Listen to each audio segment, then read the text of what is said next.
మరి అటువంటి కేసీఆర్ గారి మీద ఇంత కుట్రపూరితంగా అభాండాలు ఎందుకు వేస్తున్నారు? వేసేటటువంటి అవకాశం ఎవరిచ్చారు అన్నది కూడా ఇవాళ బీఆర్ఎస్ పార్టీ శ్రేణులు కూడా ఆలోచన చేయాలి, తెలంగాణ ప్రజలు కూడా ఆలోచన చేయాలి. ఎందుకోసం వస్తుంది కేసీఆర్ గారికి అవినీతి మరక ఎవరి వల్ల అంటింది అలా? అది ఆలోచన చేసుకోవాలి కదా మనం కూడా.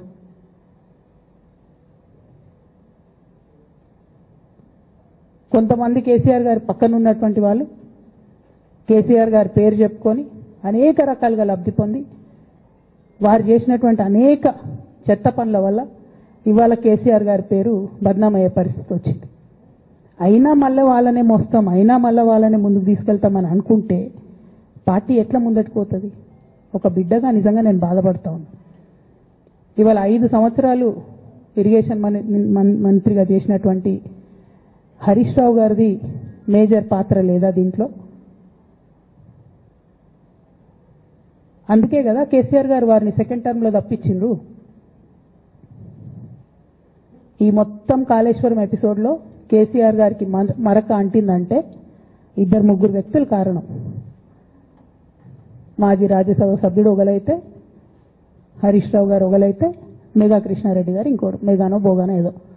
ఈ పెద్ద పెద్ద కాంట్రాక్టర్లు అందరితో కుమ్మక్కై కేసీఆర్ గారు ప్రజల కోసం ఆలోచన చేస్తే, నీళ్ల కోసం ఆలోచన చేస్తే, వీళ్ళు సొంత వనరుల కోసం, డెవలప్మెంట్ కోసం, ఆస్తులు పెంచుకోవడం కోసం ఆలోచన చేసి ఇవాళ మీ వల్ల రేవంత్ రెడ్డి లాంటి వ్యక్తి, తెలంగాణ ఉద్యమానికి సంబంధం లేని వ్యక్తి, కేసీఆర్ గారి కాలి గోటికి సరిపోని వ్యక్తి, ఆయన నిలబడి కేసీఆర్ గారిని చెయ్యెత్తి చూపించి కేసీఆర్ గారి మీద సిబిఐ ఇవాళ నేనేస్తా అని చెప్తున్నాడంటే కారణం ఎవరు దీనికి?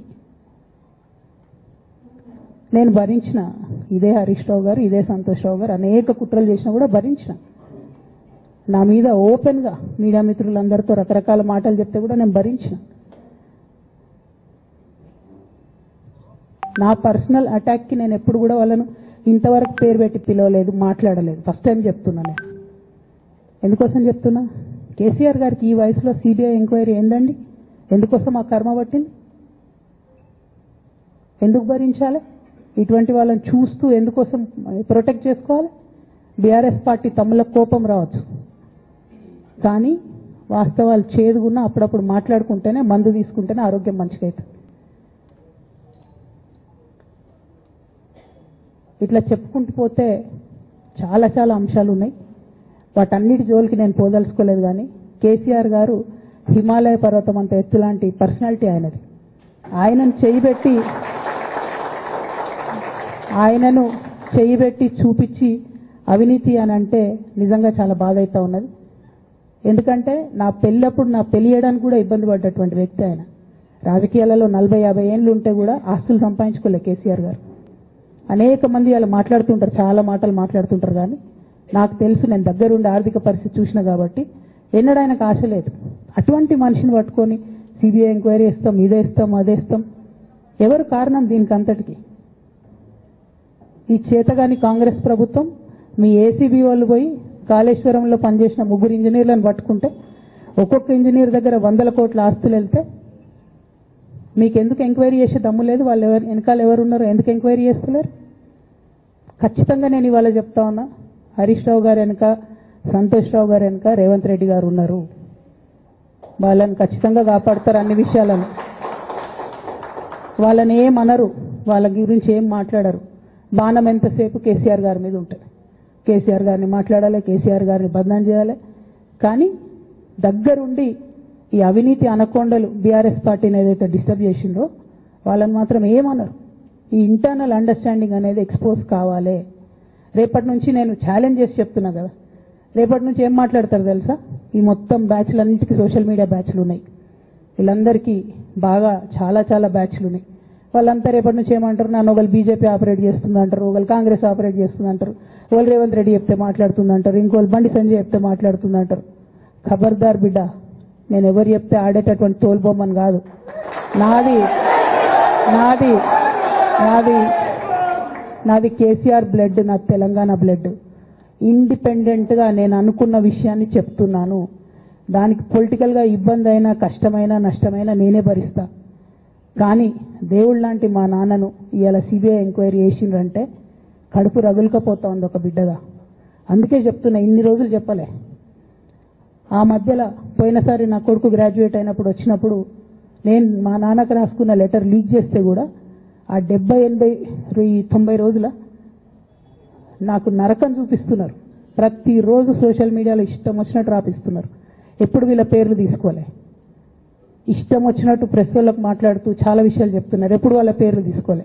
ఇలా తీసుకుంటున్నా, ఎందుకంటే విషయం నాది కాదు, ఇది తెలంగాణ పరువు ప్రతిష్టకు సంబంధించిన విషయం.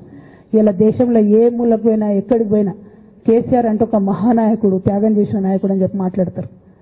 రేపటి నుంచి ఏం మాట్లాడతారు? సిబిఐ ఎంక్వైరీ చేస్తే ఏం మాట్లాడతారు? కేసీఆర్ అంటే సిబిఐ కేసు అంటారు. మా నాన్న పరువు పోతే నాకా బాధ, మీకా?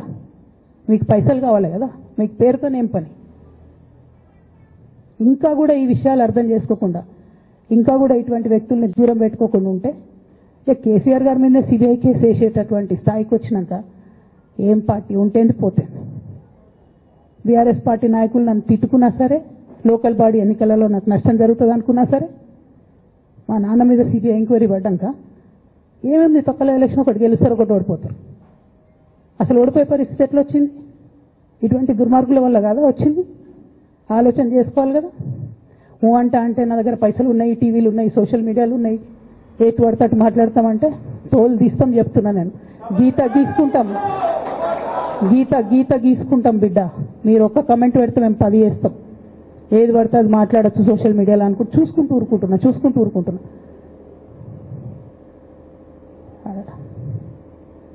పెద్ద సార్ దగ్గరకు వచ్చినాక ఇక కాంప్రమైజ్ అయ్యేదేం లేదు.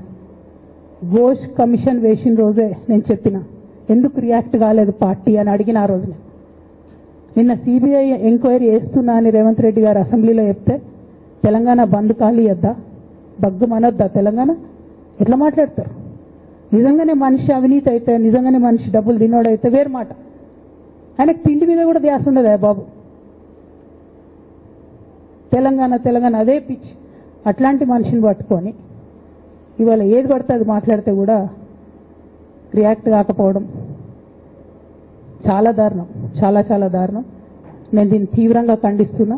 At the same time Congress government PC Ghosh commission వేసిండ్రు. రెండేళ్ల నుంచి టైంపాస్ చేస్తారు. ఆ కమిషన్ రిపోర్ట్ వచ్చింది. ఆ రిపోర్ట్ నిన్న అసెంబ్లీలో పెట్టిండ్రు. ఇంకా దానికి ఏమిట్లకేం లేదు, దాంట్లోకి ఏం చర్యలు తీసుకుంటారో చెప్పారు, ఏం చేస్తారో చెప్పారు. తక్కువ మంది సిబిఐకి ఇచ్చేస్తారు.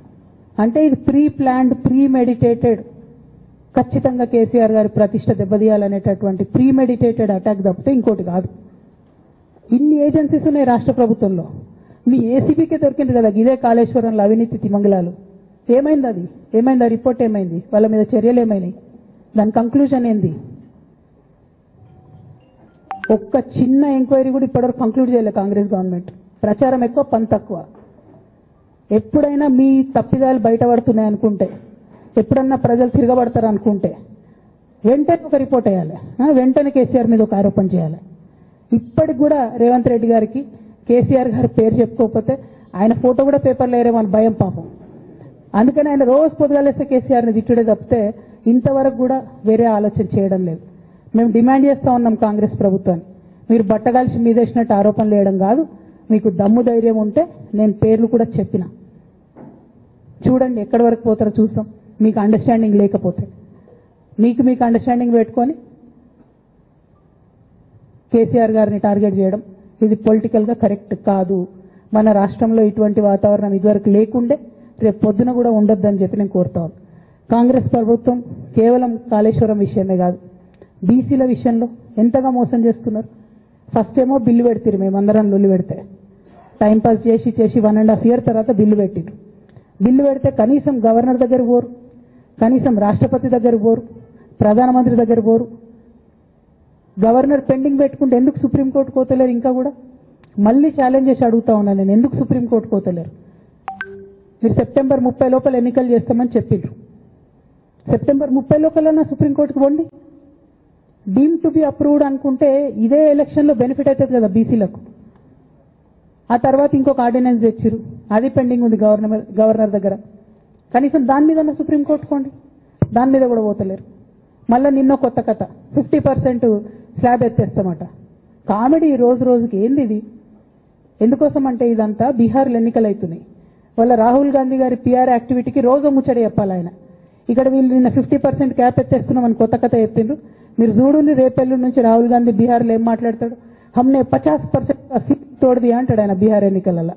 ఆయన అక్కడ చెప్పుకోవాలి కాబట్టి పీఆర్ యాక్టివిటీ కోసం వీళ్ళు ఇక్కడ చేస్తున్నారు తప్పితే బీహార్ ఎన్నికల కోసం తెలంగాణ బీసీ బిడ్డలను బలిపెడుతున్నారు రేవంత్ రెడ్డి గారు తప్పితే నిజంగా చిత్తశుద్ధితోని బీసీలకు ఏదైనా బెనిఫిట్ చేద్దామనే ఉద్దేశమే మీకు లేదు. అటువంటి ఉద్దేశం మీకు ఉంటే మీ వైఖరి ఇట్లా ఉండదు. కేవలం కాంగ్రెస్ పార్టీ బీసీలను నయవంచన చేస్తున్నది. మీరు ఇట్లనే చేస్తుంటే బీహార్ ఎన్నికలు వస్తే మేము తెలంగాణ జాగృతి మొత్తం పోయి బీహార్లో మీకు వ్యతిరేకంగా ప్రచారం చేస్తాం. తెలంగాణ బీసీలను మీరు మోసం చేసిరని చెప్పి అక్కడికి పోయి కూడా మీకు ప్రచారం చేస్తాం. మీ యొక్క బండారం కూడా బయట పెడతామని ఈ సందర్భంగా నేను తెలియజేస్తా ఉన్నా. బీసీల విషయమైనా కాళేశ్వరం విషయమైనా చిత్తశుద్ధి లేనటువంటి కాంగ్రెస్ పార్టీని ఖచ్చితంగా మీ వైఖరిని ఎండగడతామని చెప్పి తెలియజేస్తూ సిబిఐ ఎంక్వైరీ చేసుకున్నా మీరు ఏ ఎంక్వైరీ చేసుకున్నా కేసీఆర్ గారు మాత్రం కడిగిన ముత్యంలాగా బయటకు వస్తారని మళ్ళొకసారి తెలియజేసుకుంటూ మీ అందరి దగ్గర కూడా నేను సెలవు తీసుకుంటా ఉన్నాను. Thank you. జై తెలంగాణ, జై జాగృతి.